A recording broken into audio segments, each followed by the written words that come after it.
Wilcock, and we're very happy to be invited to his humble abode, which is not so humble, and won't say where. And David, welcome. Well, thank you. Thank you, Carrie.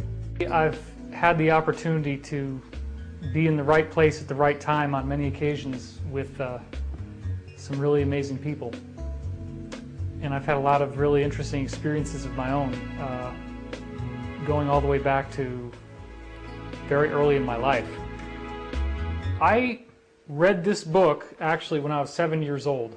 It's called How to Make ESP Work For You by Sherman. This book talks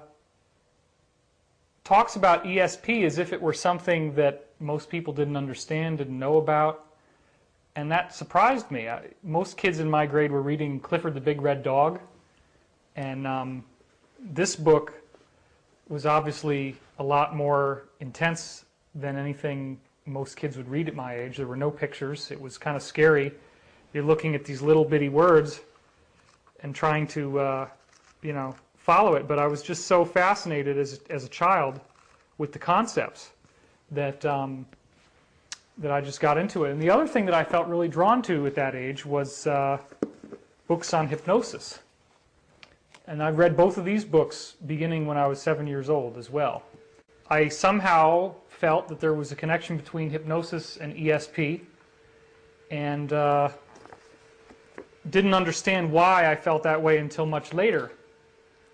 The next book that I really read was Erica Cheatham's Nostradamus Prophecies, 1985 and Beyond. This is when I first got into the idea that there was going to be some kind of event around the year 2000, which Nostradamus scholars typically would say is a cataclysmic event, a nasty event. And I saw that special on HBO where the Russian nuclear missiles are going to blow up the U.S., and they had Orson Welles narrating, and he goes into great detail about Nostradamus' prophecies. What triggered, why would a 7-year-old kid read books like this? Why would you be inspired to conduct such research at such a young age? Well, I was unusually intelligent, but more importantly, when I was 5 years old, I had a really pivotal event in my life, which was an out-of-body experience. I woke up in the middle of the night, and I was floating over my own body in bed, and I looked down and saw myself breathing, so it was clear that I was still alive. But I couldn't make sense out of why I was in two places at the same time, and why I still had these funny yellow pajamas with the red cuffs. Well, the event had such an impact on me that I saved the pajamas. They became sacred pajamas, and I never washed them again. I never wore them again. These pajamas were in two places at once, and I didn't understand how that could be, and so they became very sacred to me. I wake up the next morning, very excited. I tell my father, and he says, "Oh, you just had a dream." I went to school, and I told the kindergarten teacher, Mrs. DeMazzi. She says, "You just had a dream." Now, bear in mind, I was a typical silly kid. Mrs. DeMazzi told my friend Chris and myself to go trim the Christmas tree, and so we proceeded to take our little scissors and start cutting branches off the tree. So, I did kid things. I had rocks in my pocket and paper clips and gumballs, but at the same time, once this out-of-body thing happened, I saved the pajamas, and I said, I got to get another chance, because if I hadn't have been afraid, I wouldn't have stayed in the house, and I probably would have gone somewhere really fascinating. And I had so many UFO dreams where, in some cases, I would end up talking to someone who looked like, after I saw the movie Star Wars, it became Obi-Wan Kenobi. And he said that something really amazing was going to happen in the future on Earth, and that I had some kind of role in it, and that I would be guided. And most of the conversations I couldn't remember when I woke up, but I would be so overwhelmed with the emotion of the loss of this contact with him that I would wake up and just be devastated. by the fact that I had lost that connection. If we fast forward from that, which is a wonderful introduction to who you are today, you at some point became aware that you could be the reincarnation of Edgar Cayce. Right. I did read the ESP book, and he said the younger you are when you start doing these exercises, the more psychic you'll be. I'm like, I'm already 7 years old. What am I? I'm never going to be very good now. Should have been doing this since I was 2. I read this book, Stephen LeBerge, Lucid Dreaming, and then Exploring the World of Lucid Dreaming in high school, and was able to have lucid dreams based on the techniques in this book. I would end up on the main deck of UFOs and talking to beings, and LeBerge's perspective is, hey, this is just your mind. There's nothing real about any of this stuff. So I would just wake up and laugh and be like, none of this means anything. In college, I quit using alcohol and all intoxicating chemicals. I did smoke some marijuana, and I quit that in my sophomore year.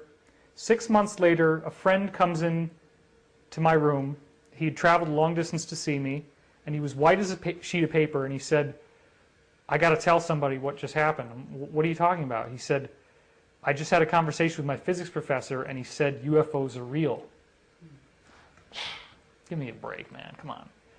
So, but I was curious enough that I had him keep talking, and he basically said the physics professor offhandedly mentioned UFOs are real, and he was the star pupil, so after class, he talked to the professor, and he said, the professor said, yeah, we know this is true, we meaning NASA. He had worked in the higher echelons of NASA for 11 years. We know this is true, but we're never going to let it go out on the main headline of the New York Times. And the reason why is that we shock tested the public with War of the Worlds and found out that they really can't handle the truth.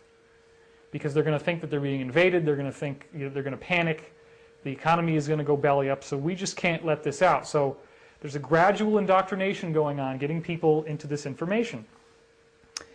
He said that the ship had a panel all the way around the bottom, and they pulled it off expecting to see components inside, and instead all they saw was this ceramic. So for a couple of years they didn't know what they were looking at, and they finally looked at the ceramic under magnification, high magnification, and saw all these lines on it. It turns out that this was a gigantic computer chip that ran the whole width of the ship, and it was a superconducting ceramic material, which means that electrons would flow through it without any loss. Now, from this, the professor said that we got fiber optics. They found burnt edges of fiber optic cables in the ships. We got Teflon, the non-stick material. It's a special material. We got Kevlar, bulletproof vests came from reverse engineering. Laser beams pass between two mirrors. One of them is semi-permeable, a beam comes out. Lasers came from the ships. LED lights came from the ships. Infrared night vision came from the ships. They looked through the porthole windows and they saw this green you could see outside at night. And computer chips, obviously. So what this really means is that most of the technology that we now have, including the technology that's recording my voice and that we're filming with, would not exist if it were not for this sort of celestial inheritance that we got in the 40s. Well, that just screwed my head right off. And for 2 weeks, I'd be walking down the street, I'd see a manhole cover, I'd think of UFOs. I'd go to the cafeteria, I'd have a plate on my... I'd be eating off this plate thinking of UFOs. I just couldn't get it out of my mind. After 2 weeks' time, I said, if this is real, and I believed it was, because he went into propulsion systems, how they could get to light speed. He went into 3 different types of occupants they found in the ships. If this is real, it's the most important thing there could possibly be to study. I finished college and I got my bachelor's degree in psychology, and I got a PhD in UFOs. This was the director of communications for the Apollo missions. Okay, this guy is the real deal, high-end NASA scientist who came forward in 1995 to say that they had discovered ruins on the moon, architecture on the moon. Well, this book went into so much detail about ancient civilizations and obviously showing that some sort of intelligence interfaced with ancient civilizations to get us to where we are now and to create these artifacts that we find all around the world. I became quite compelled with the evidence he presented, showing me that there had to have been a civilization that was highly advanced before our current one, which in most people's mind, you think of BC, you think of cavemen, right? Well, BC is only, 100 generations ago, and that's not a whole lot of time, really. So basically speaking, we have a much older history. So all this stuff is coming into my mind. I had started to write my dreams down when I got sober. That was part of my recovery process, because dreaming is a very important part of the lucid dreaming process. You have to capture a dream when it comes in, and then meditate on it and visualize yourself becoming lucid, meaning that you say, oh my God, I'm in a dream. I can levitate things. I can fly. I can snap my fingers and go to a whole different place. I can create people to talk to. I can create objects. I mean, I've had a number of these, and they are absolutely fantastic. But you have to remember your dreams and then repeat this line to yourself. Next time I'm dreaming, I want to remember to recognize that I'm dreaming. That's the key line. Next time I'm dreaming, I want to remember to recognize that I'm dreaming. So I already had a lot of experience remembering dreams. So I start remembering dreams, and I start getting all this information coming in from books. I read 500 books in 3 years. I had a list of all of them, and I submitted my application in the Ropa Institute, which is a graduate school in Boulder, Colorado, in transpersonal psychology, which is sort of like metaphysical psychology. And I handed them this list, and I said, name any book, and I'll give you a discourse on it. And I didn't get accepted, probably because my financial situation wasn't very good. Came back from Boulder. Now we're into 1996. I'd been doing this research for 3 years. And I was like, okay, why am I so compelled? Why can I not stop reading these books? I'm just so obsessed. There's got to be something more to this. I start having dreams in which UFOs fly overhead, and something shoots out of the UFO, and it comes spinning down, lands on the ground, and it's a telephone. And it starts ringing. Oh, shit. Yeah. Wow. And then I had this other dream where this E.T. kind of walked up to me, and all these books start flying out from behind it like a cyclone, and they're hitting me in the face, and it hurts, kind of. But as each book is flying past me, all these books that I'd read, it's like all the knowledge in the book comes into my mind at once. And I start seeing how it all fits together in this dream. It was like this incredible telepathic, overwhelming blast. And I woke up and I'm like, what does this mean? It's almost like they're saying, because if you're watching these videos and you're into the UFO subject, you kind of say to yourself, yeah, it's all out there, right? It's all something I'm reading about. This is like it comes into your mind, it's personal, it's part of you now, and it's what they want to talk to me, they want to have a conversation, they meaning whoever they is. What finally happened was I had a dream that said, okay, here's what's going to happen.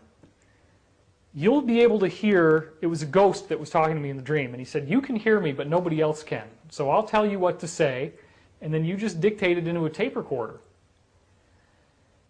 So here I am. I've read 500 books. I get on the internet. And by this point, I had come across material called Ascension, or some people were calling it pole shift. I read the Nostradamus stuff, so I said, well, what's really going on here? Now, up until this point, I had almost entirely read empirical, science-oriented books about ufology, about metaphysics, about Atlantis. However, at this point, I started to get more into the possibility that somebody could intuitively communicate with these guys. I found a book by Dr. Norman Milanovich called We the Arcturians. And I wasn't 100% convinced, but I was relatively compelled by it. Then I found a book by Dr. Scott Mandelker called From Elsewhere. And I don't have it in front of me here, but this book says on the cover, the subculture of those who claim to be of non-earthly origins. And I looked at it in the store, and I'm like, this guy is really far out. But I held the book between my hands, which I would do, psychometry, and it was tingling so incredibly. It was like, it was electrical. Wow, all right. So I looked opened the book to the back, and it said, if you can answer these 12 questions in the affirmative about yourself, then you very likely are an extraterrestrial soul in a human body who's forgotten who you really are. Now, this is really far out, way, way fringe stuff, but by this point I'd read 500 books on the fringe. It was like, okay. I start reading these questions, and it's like the most personal, insightful, almost invasive psychological description of who I really was underneath the mask that I'd ever seen. And I couldn't believe it. He doesn't even know me, and yet he knows me better than anybody, even my parents. How did that happen? And he's saying that this has to do with being an extraterrestrial soul in a human body. So I just devoured this book. This was in November of 1995, after I graduated college in 95. I go to my friend Jude's house. Jude and I did music together a lot, because I'm also a drummer and a composer. And Jude and I did automatic writing together on his suggestion, where you hold the pencil in your left hand, let it do what it wants to do. And I didn't think it was going to work. I thought it was kind of hokey. But we really meditated, and I felt this conscious connection to my third eye and trying to pull in energy from there. And all of a sudden, and the question we asked was, am I a wanderer, which is what they call these extraterrestrial souls. Am I a wanderer? I start feeling something coming in really strong, and I pull here really strong. And for all of 2 or 3 seconds, my left hand jumped into activity and did all this stuff. And I dropped the pen. Oh my God. Jude, turn on the lights. Something happened, man. This is crazy. So we turn on the lights, and the paper looked completely white. It was like, oh, what the hell? But then we looked really close, and it was very, very faint pencil. And it says, my hand had written forward and backward on the same line, and there were curves that intersected, and only because they collided with each other did it say, Christ cometh. Now, I was not raised to be Christian. I went to the Presbyterian church maybe 4 times in my life. My mother had had a Bible upbringing, and then she really rebelled from it and got away from it. Christ cometh, and then the TH of cometh looked like the word Ra.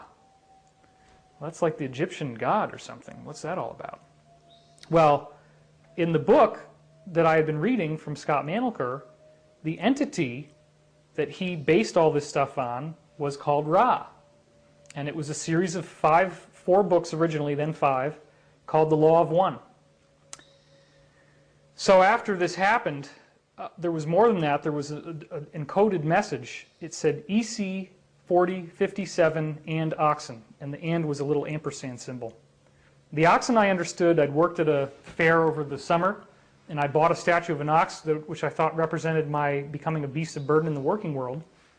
And the woman was from Kenya, and I said, well, what does this animal mean? And she says, oh, you American, always think symbol, something means something.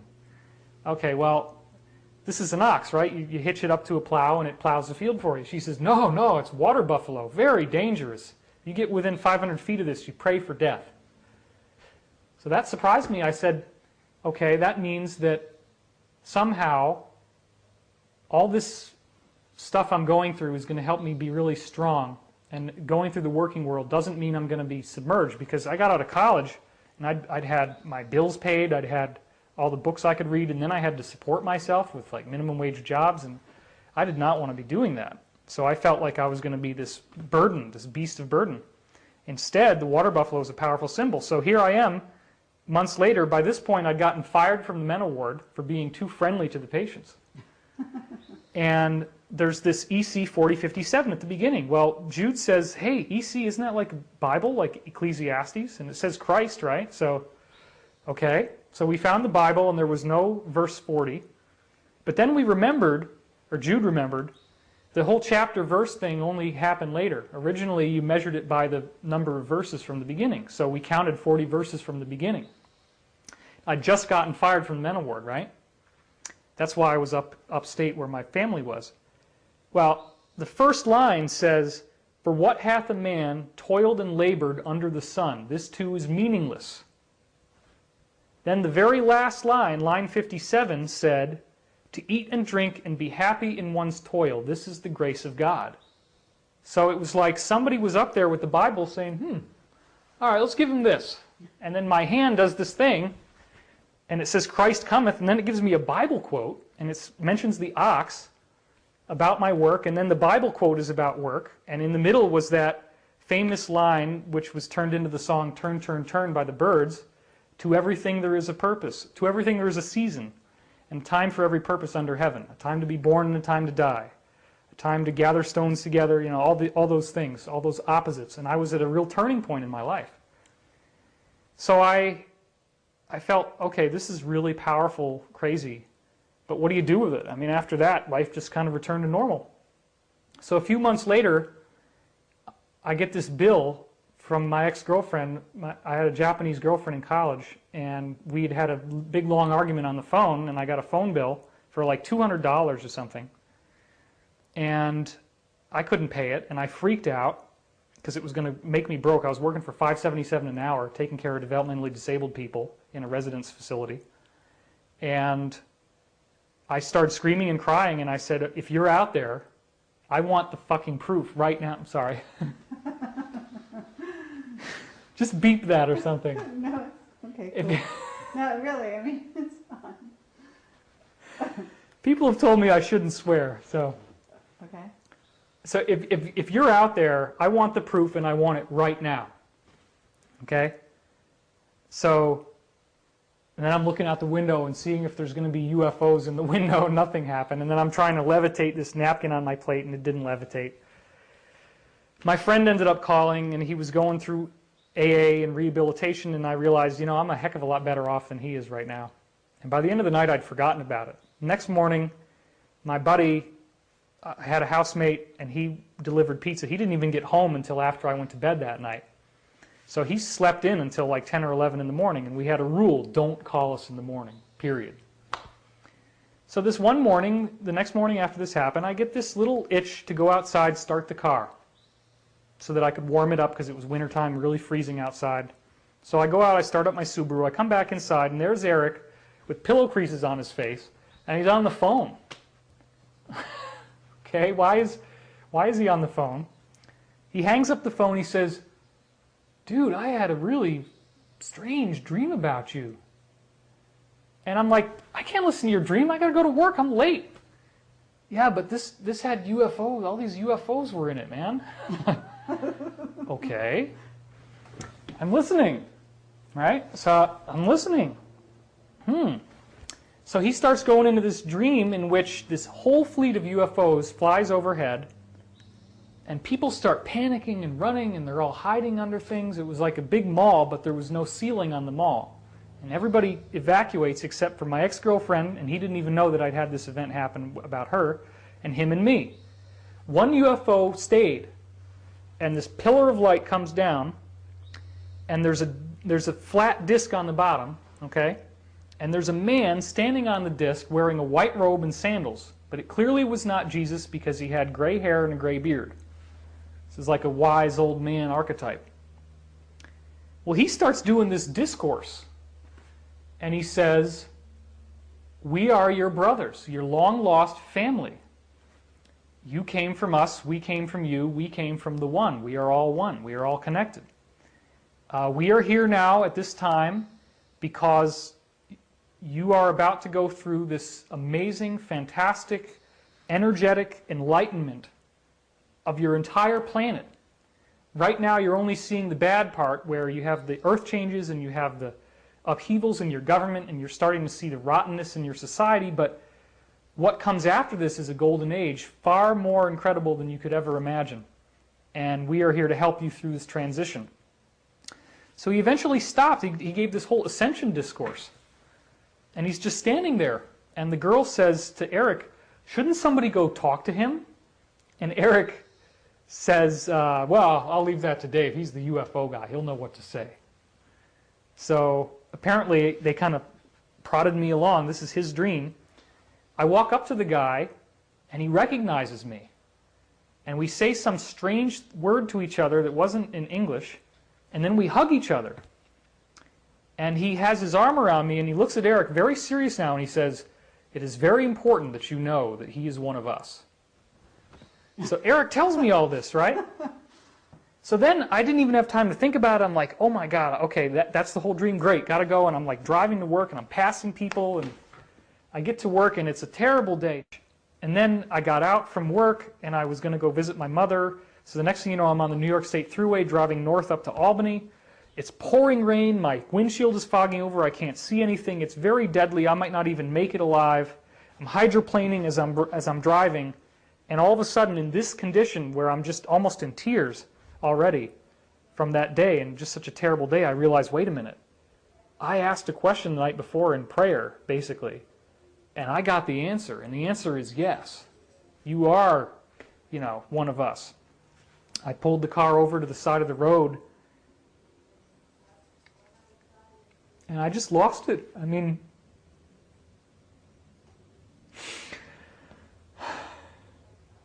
I knew in that moment that there was something I was here to do.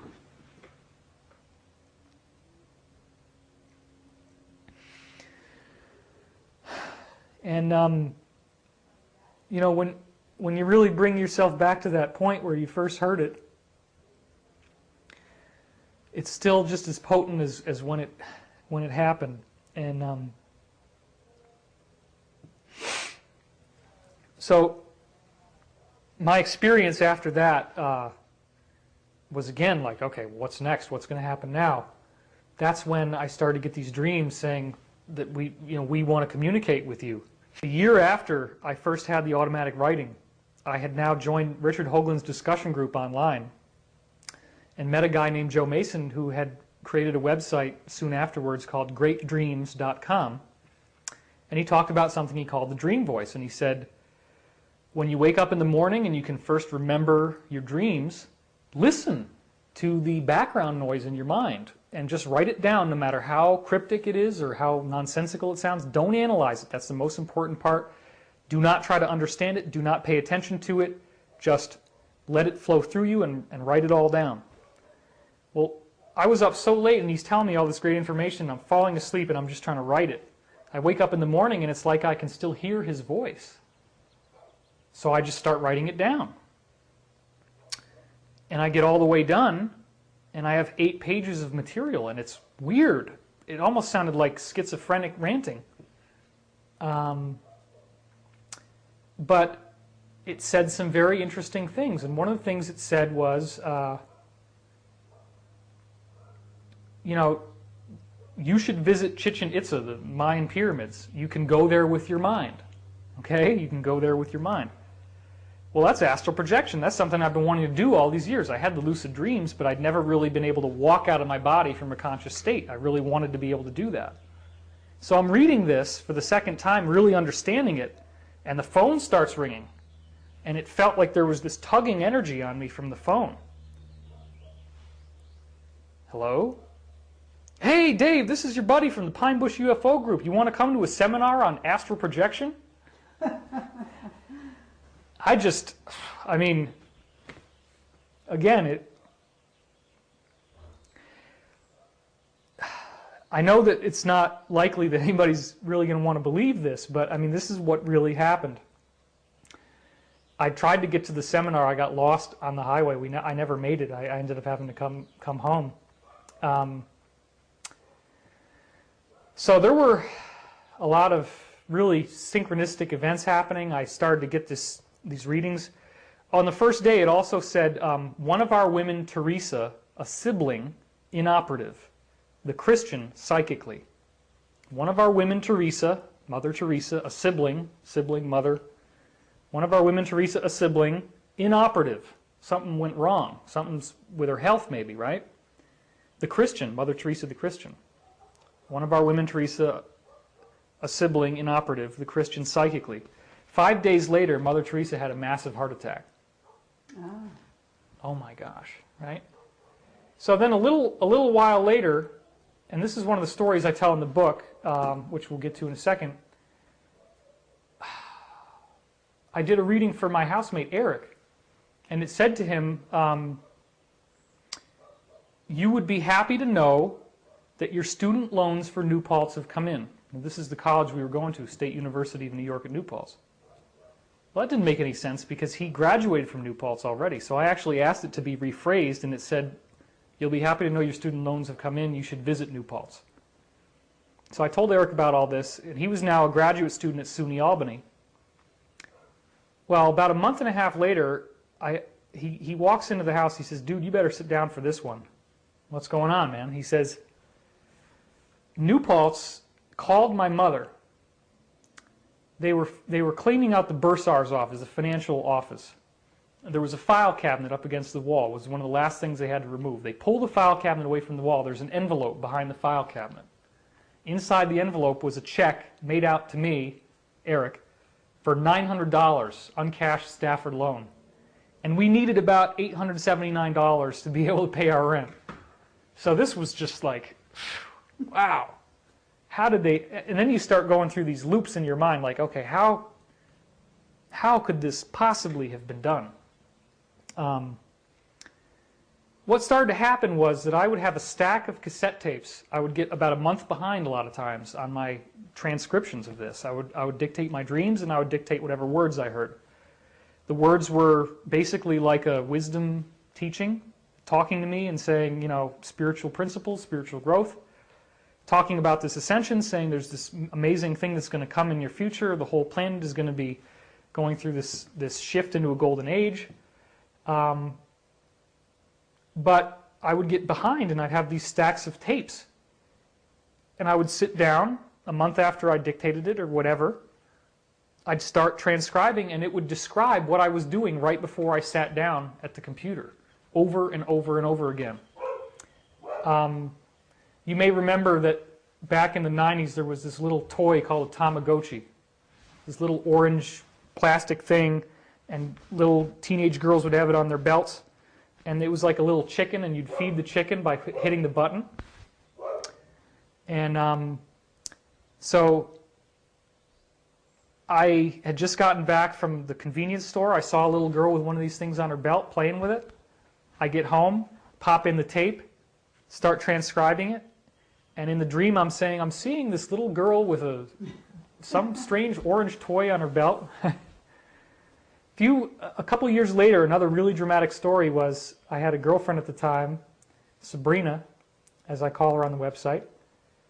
And she came in to the house, and I was transcribing. And she says, "I got this really great story. You're going to love this. You stop the tape." "Okay, cool.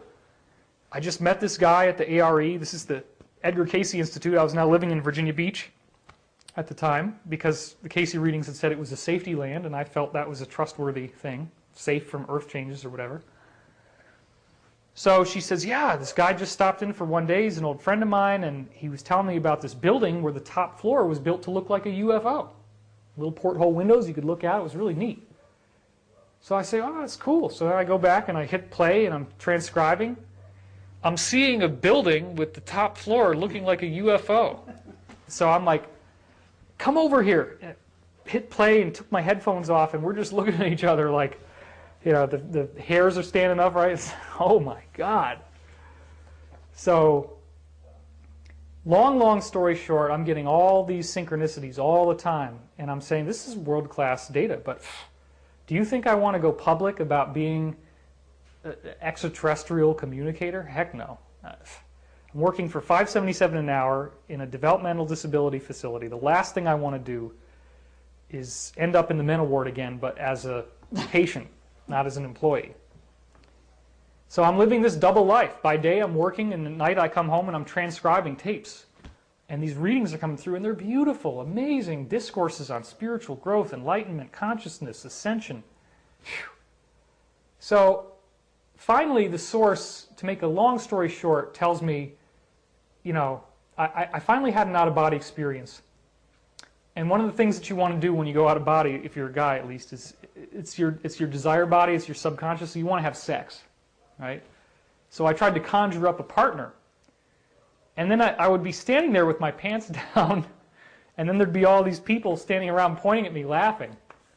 And I was like, okay, well, you know, if I'm going to get humiliated this much, maybe sex isn't such a good idea in the out-of-body plane. But then it seemed like I found this one woman, and things started to go pretty well. And she took me back to her room. And I'm like, wow, now we're getting somewhere.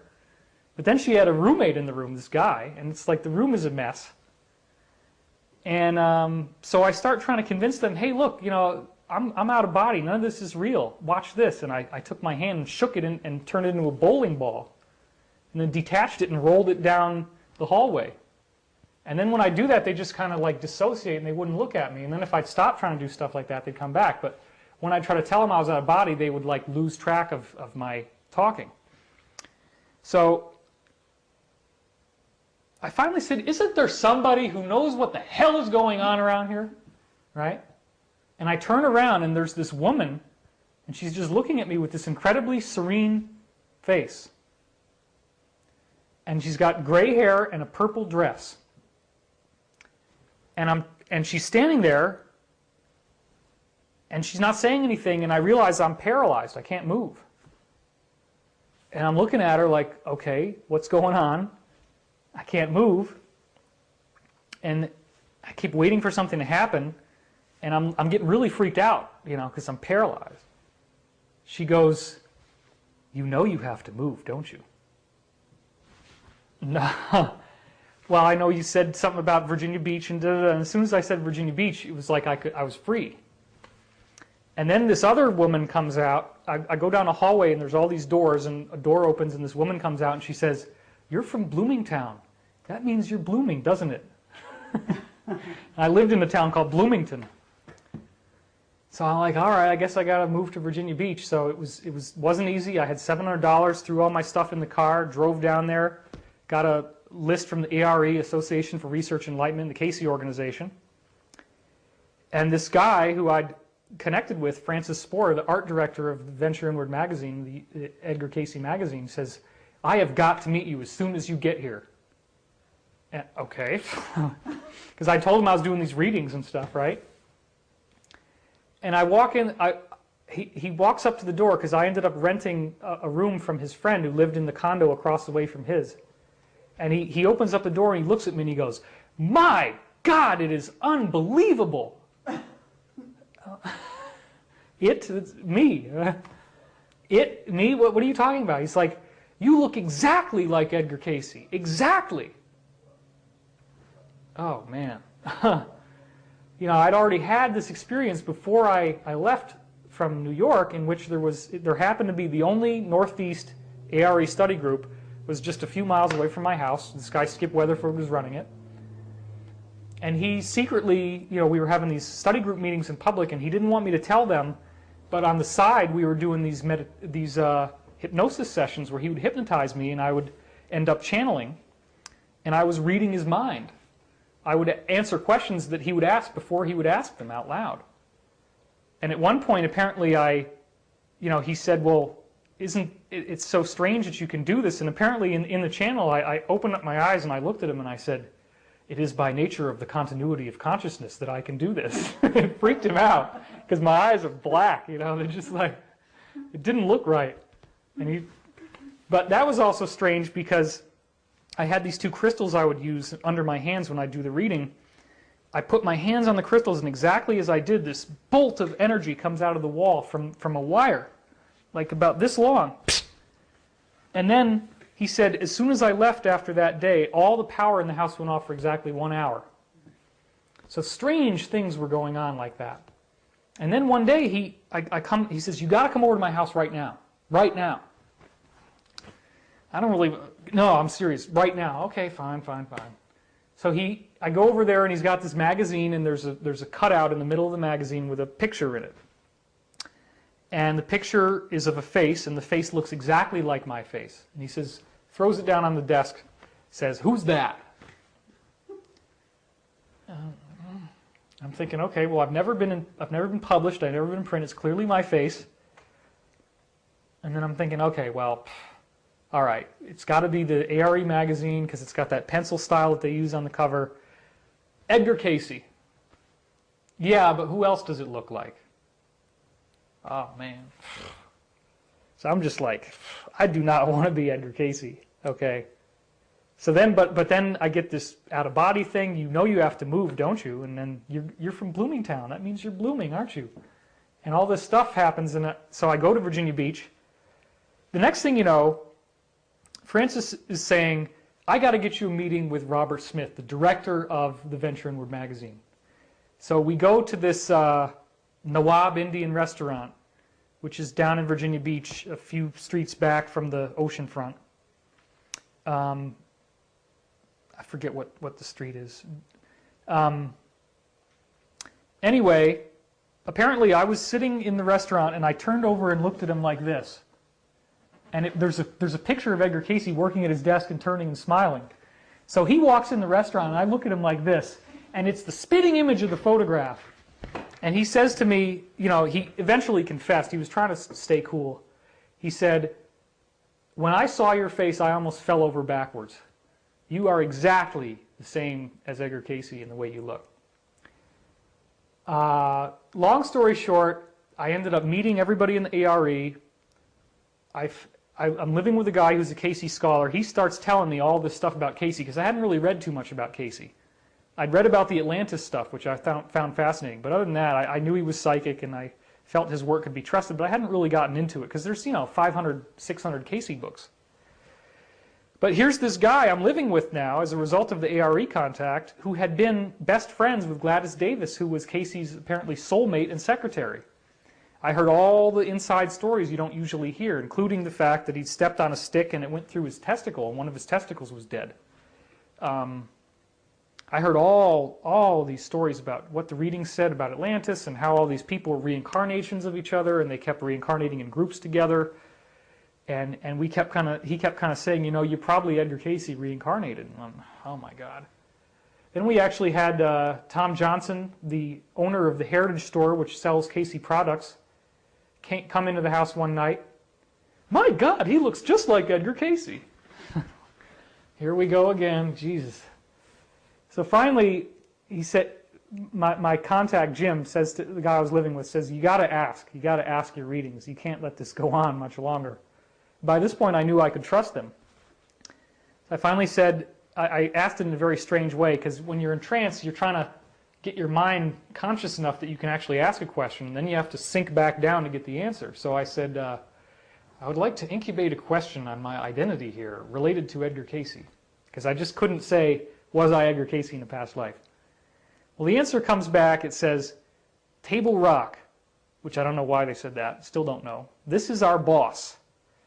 In short, the answer is yes. And then they pulled out the cheesy Spider-Man line, but with the answer comes great responsibility. Oh my God. I was pissed. After I had this reading, I did not want this to be the truth. And then, later on, I just said, what the hell, let me pick up Edgar Cayce's astrology chart, the natal chart, and then compare it to my own chart. It's called a bi-wheel, right? Well, I did that.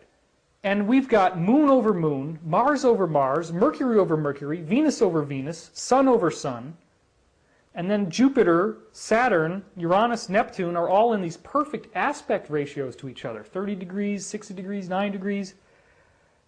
It was so locked in, precise, we eventually had somebody do an astrology comparison, found out that in a 127-year period after Cayce's death, there's only one time you could possibly be born where it would align that well with his birth chart, and that was my birthday, the exact day, time, location.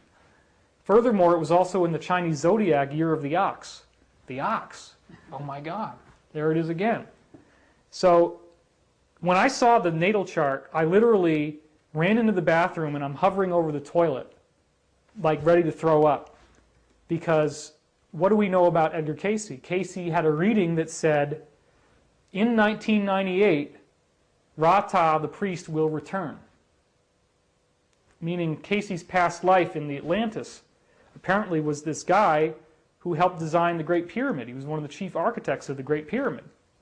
Rata, he was a prophet who foretold the destruction of Atlantis, fled the island, got into Egypt, and then built this monument based on the technology they had and all this stuff, creating a gateway with this higher entity that was called Ra.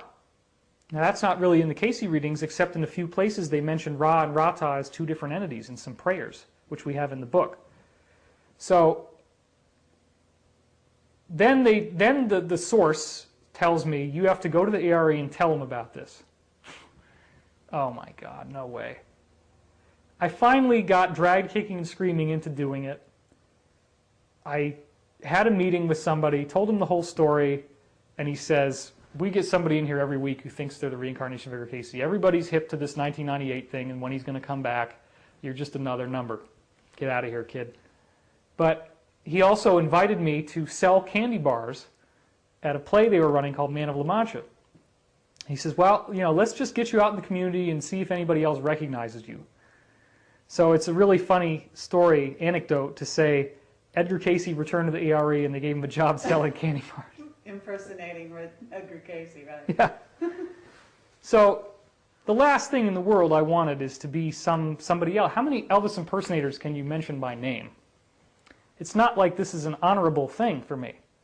The ARE did not take me seriously. In fact, this person was very belittling to me and said, well, you know, I found out through the grapevine that the buzz inside the ARE was like, okay, we know this guy did drugs. We know this guy swears. He's young, he's impressionable. There's no use that we can have of him being Edgar Cayce reincarnated. It doesn't do us any good, because I was only like 24 years old. I mean, I was young, and yet I'd read 500 books and I'd started to write about this stuff. So in that bitterness of the betrayal from the ARE, I just got more into working with my source, and the source is saying you have to start taking clients and doing readings for other people. And if you don't do this, you're going to lose the ability to channel. Well, I really didn't want to do that. But by July of 1998, I was in Virginia Beach. Cayce had a dream where he was back in Virginia Beach in 1998. The prophecy had been fulfilled, and I'm like thinking, oh, this is wonderful. I end up starting to take clients. The third client I had, this woman comes in, didn't say anything about herself whatsoever. She just sat down and wanted to start the reading. I'm like, well, I really don't want to do that, but okay. I wake up out of the reading and she's totally in tears. She said, your reading described exactly what's going on with my husband, the fact that we're living in opposite ends of the house, you know, why we're fighting, what I'm going to have to do to make it better. I'm just so blown away. I can't thank you enough. Da, da, da, da. So, you know, you get this stage fright, but then once it started, it just happens, and it just flows through you. So then the source is saying, well, the other part of the deal was not only do you have to do readings for people, but you have to write a book. I didn't want to write a book either. I finally got a website in February 1999. I had written up some of my preliminary research into Ascension in 1998. I got online in February 99, and in a relatively short time laid out the case, including the photographic comparison of myself to Edgar Cayce, started to get some interest on the internet. But I really didn't want to write a book, and I didn't want to be known for that. I got hired on in 2000 to this thing called Time of Global Shift, which was a seminar tour about Ascension, and I was presenting scientific information about 2012 and planetary change. I started to have conferences, and I got on Art Bell, as I said. It was a short visit, then I had another visit again. Long story short, along comes May 2001, Dr. Stephen Greer Disclosure Project. I'd gotten on Art Bell now, I was doing these readings, I had a website, I was making all my money from taking clients, barely surviving because I charged very little at the time. I'm now not doing readings anymore, that's an important thing to point out because I have demand inundation, which some people would call a happy problem, but it got to the point that so many people wanted readings I just couldn't possibly fill it. I go to the Disclosure Project and I meet 39 top secret witnesses to the UFO thing, and one of them was Sergeant Clifford Stone, who had experienced a direct encounter with extraterrestrials. And they said, well, he asked them, well, what's in it for me? And they said, a new world if you can take it. I remember that, you know, that's what they've been telling me too. So by this point, I had a public presence. I didn't really talk about the reincarnation too much. I'm at this conference, and I'm meeting all these black ops guys, and it starts to become clearer and clearer the extent to which this UFO scenario is really true. I mean, when you're in the room, I was in the May 10th briefing, which was closed executive summary for members of Congress and VIPs. I happened to be a VIP because I was a public figure in the UFO field. Didn't have any money, wasn't really well known, but fine. So that event really transformed me and got me my first exposure to black ops people. One guy who had a reading, Winfrey, wanted to write a book, and it didn't happen until years later that I allowed this to be done, but we finally wrote this book called The Reincarnation of Edgar Cayce. And I didn't want to give him a very good picture of me because I didn't want my face to be the cover, so they used the picture, but it had to be really small inside this little nebula. And this book sold pretty darn well for a while. For a while, this was the third best-selling title in Frogg's entire New Age catalog. As I went on and got more involved with my source, I realized that I was in contact with this same source, Ra. Now this is, if you think we've gone off the deep end before now, just you wait, because we're only getting started. This source said that it is in the 6th dimension, or 6th density, and that at that level, we all have a higher self, which is this part of us millions of years more evolved than we are, which travels back in time to help us get to the future, to help us spiritually grow. Because let's say that you have a future self that you're going to be, and here's who you are now. And there's a finite number of steps that you have to make to get from here to there. Well, the steps can't be changed, but what if it's like an accordion and you can fold time so that you can make those steps in shorter amount of linear time? That's what the higher self's job is, to teach you spiritually so that you can get there faster. Well, they said that they're at the 6th dimensional level where the higher self is. At that point, you have an entire planet worth of beings who have fused into one consciousness.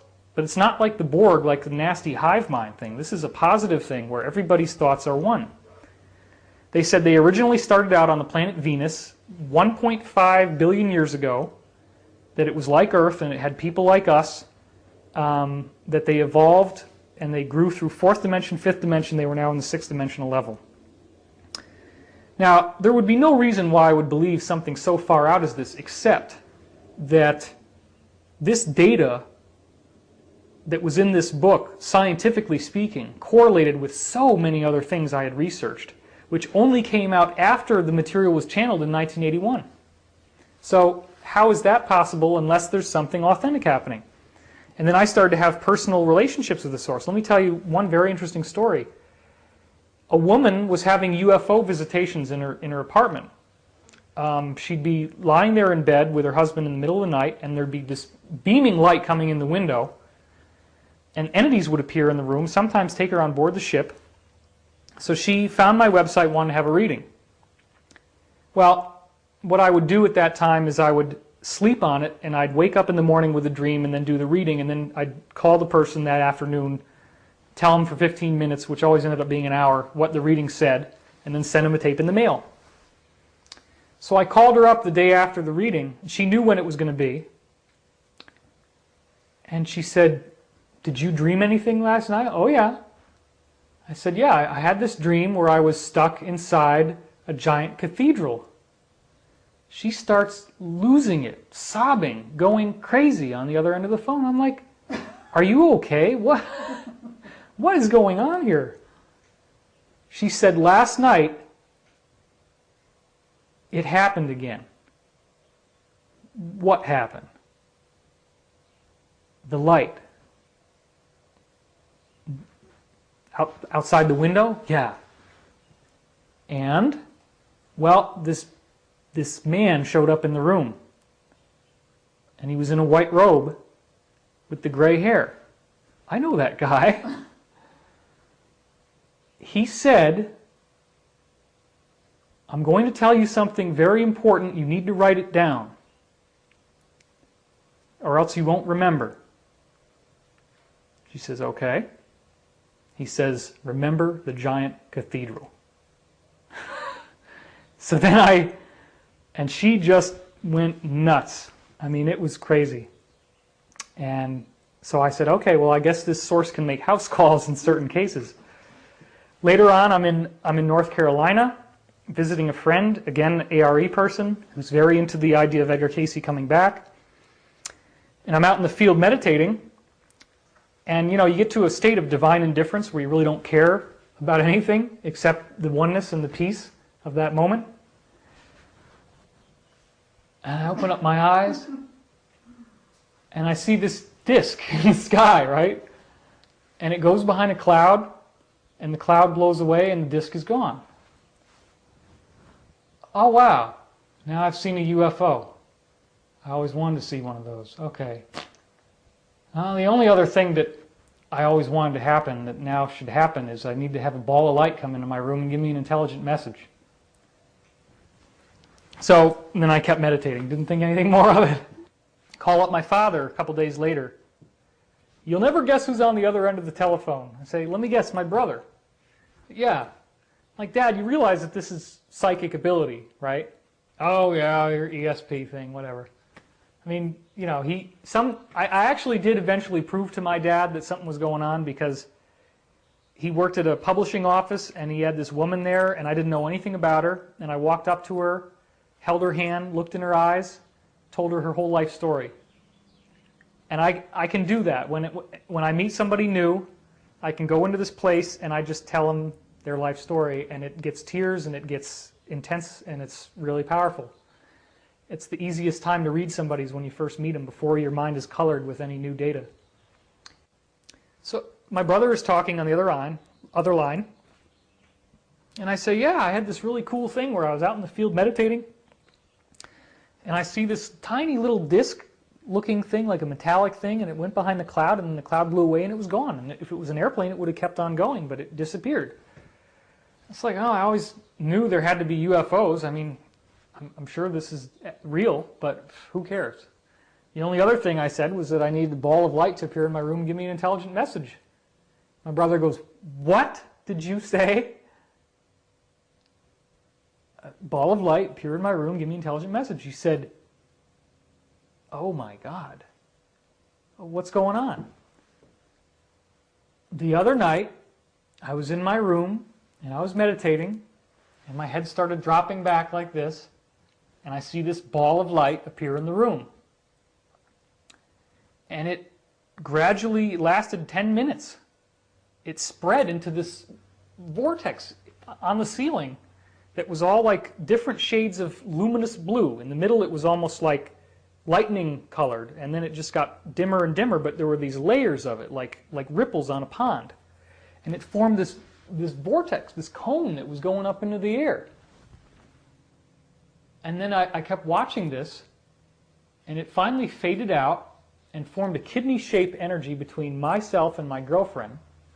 She had insomnia, and after this happened, she was able to sleep every night without any trouble. As it was fading, I didn't really want it to go away. I was in such ecstasy. I'm like, this incredible thing is happening to me. And as it was leaving, I heard these words in my mind. And it said, the ascension that your brother is writing about will not happen all at once. It is an experience of cosmic connection to the universe that comes in a sequence of events, increasingly uplifting and amazing. You have just experienced the first of these events. Wow. Wow. Great. So it was like they administratively found a way to get this message, which changed how I was talking about ascension, because I always thought of it as kind of like this big switch that was going to go off in the future. And the Law of One series, the source of all this stuff that I was studying, said 2012. Sometime between 2011 and 2013. This was back in 1981, before people were talking about the Mayan calendar or knew what the end date of the Mayan calendar was, but they gave the same time coordinates.